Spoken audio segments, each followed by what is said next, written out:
சுழலும் கோள்கள் அவன் சொல் கேட்கும். அவனை தொழுதால் போதும் நல்லதே நடக்கும். ஆனை முகனை தொழுதால் நவக்கிரகங்களும் மகிழும். நல்லதே நடக்கும், நல்லதே நடக்கும்.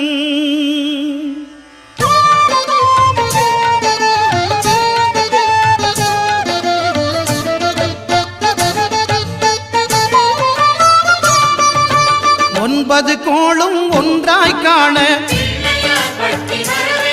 அங்கு கற்பகம் என்னும் கடவுளின் மெய்யில். ஒன்பது கோளும் ஒன்றாய் காண அங்கு கற்பகம் என்னும் கடவுளின் மெய்யில்.